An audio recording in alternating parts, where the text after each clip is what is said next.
ఇక ఈయనది ఒక లెక్క ఉంటే ఈయనది ఒక లెక్క. ప్రగతి ప్రధాన తెలంగాణ అట దూసుకపోతుందట.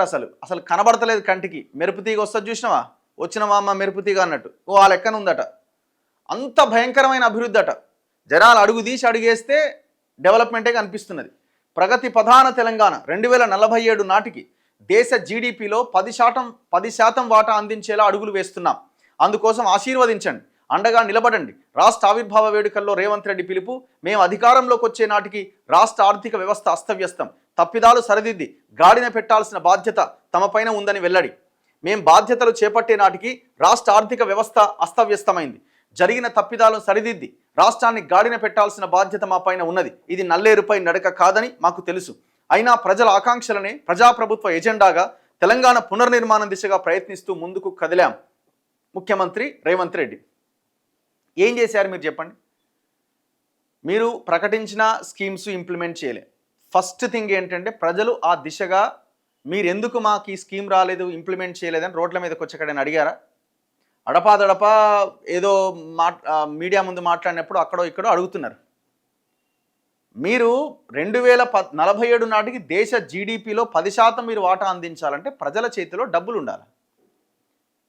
ప్రజల చేతిలో డబ్బు. ఆ దిశగా మీరు ఏమైనా చర్యలు తీసుకుంటున్నారా?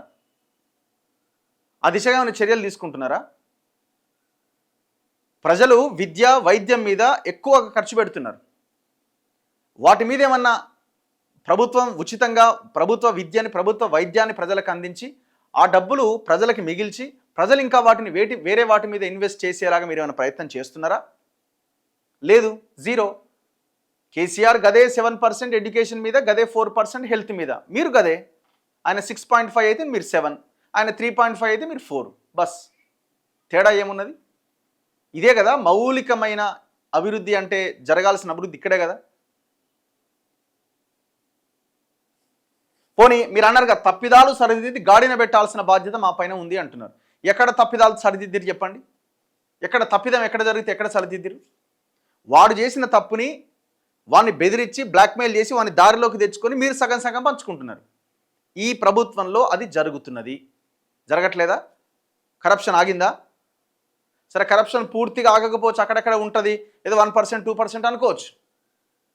విపరీతంగా ఎగబడ్డారు కదా. ఇది వాస్తవం కాదా?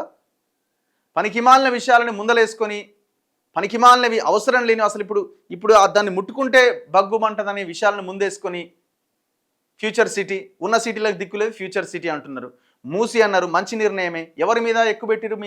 మీ బుల్లెట్, మీ జేసీబీ. బడా వాళ్ళ మీద ఎందుకు మీ జేసీబీ బోలే? హైడ్రా తెచ్చిన గొప్ప అవకాశం, గొప్ప ఆలోచన అని రేవంత్ రెడ్డిని ఎవరెస్ట్ శిఖరం ఎక్కిస్తే ధవక్కు అని కిందకు దుంకిండు దాని మీద నుంచి. ఇవన్నీ అభివృద్ధి దిశగా మీరు ముందుకెళ్తున్నారైతే నాకు అనిపిస్తలేదు. భారతదేశం 2047లో 100 ఏళ్ల స్వాతంత్ర వేడుకలు జరుపుకుంటోంది. అందుకే తెలంగాణ రైజింగ్ 2047 భవిష్యత్ ప్రణాళిక సిద్ధం చేసుకుంటున్నాం. వచ్చే 10 సంవత్సరాల్లో తెలంగాణను $1 ట్రిలియన్ ఎకానమీగా తీర్చిదిద్దాలని నిర్ణయించాం. 2047 నాటికి $3 ట్రిలియన్ ఆర్థిక వ్యవస్థగా మార్చే లక్ష్యంతో ముందుకెళ్తున్నాం.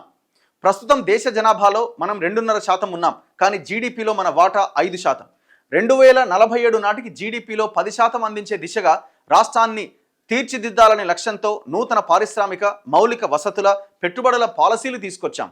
వైద్యులు, న్యాయవాదులు, ఇంజనీర్లు, ఐఏఎస్లు, ఐపీఎస్లు, పారిశ్రామికవేత్తలకు నా సూచన ఒక్కటే: తెలంగాణ ప్రజాప్రభుత్వం ఏ లక్ష్యం కోసం ముందుకెళ్తుందో ఆ లక్ష్యానికి మీ ఆశీర్వాదం ఉండాలి.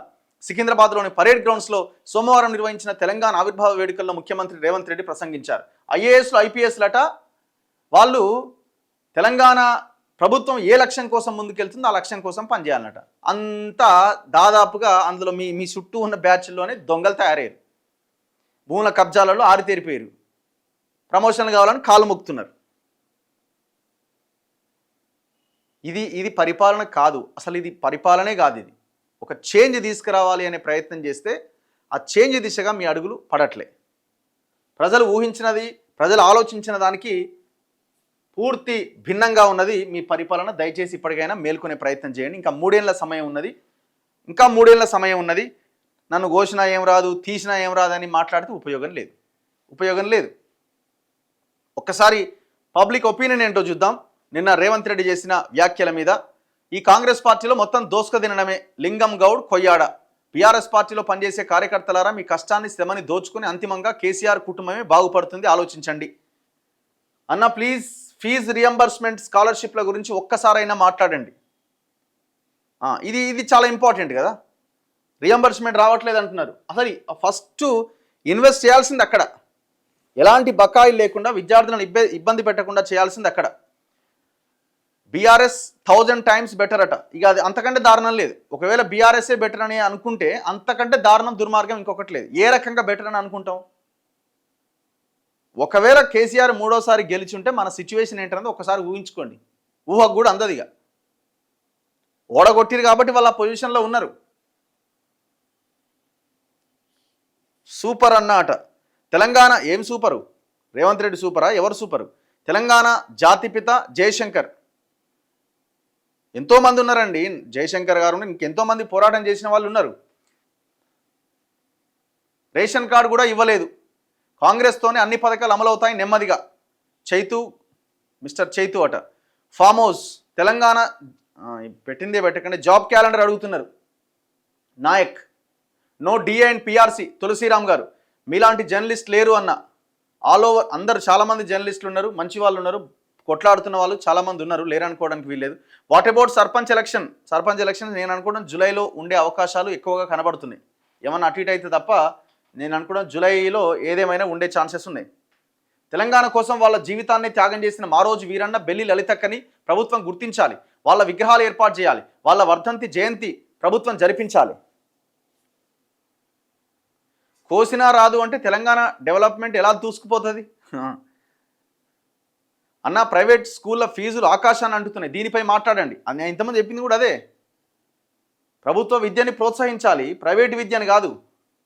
పెంచుకోమని అవకాశం. ఇంజనీరింగ్ ఫీజులట ఒక్కొక్కడు 80%, 100% పెంచుకోవడానికి అవకాశం ఇవ్వబోతున్నారు. వాడు నివేదిక ఇచ్చిండు గవర్నమెంట్కి, జీవో రాబోతున్నది.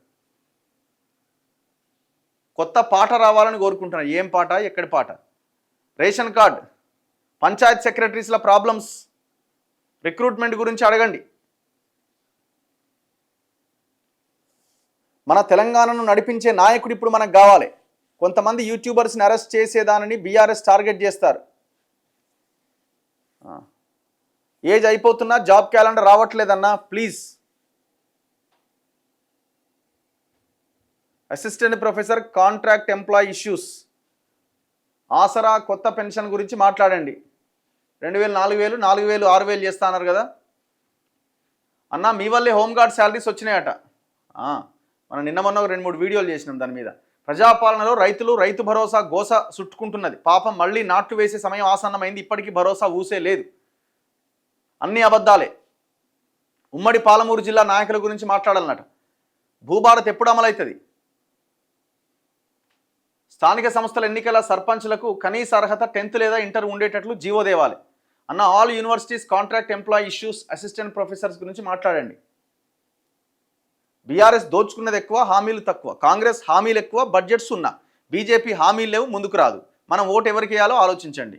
ఇది బాగుంది. ఇది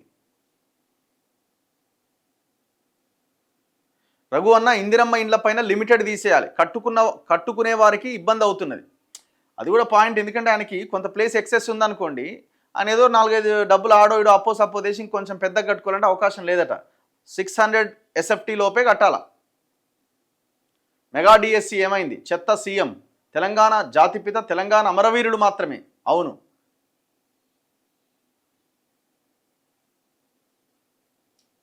మున్సిపల్ కార్మికుల విధానాల గురించి మాట్లాడండి.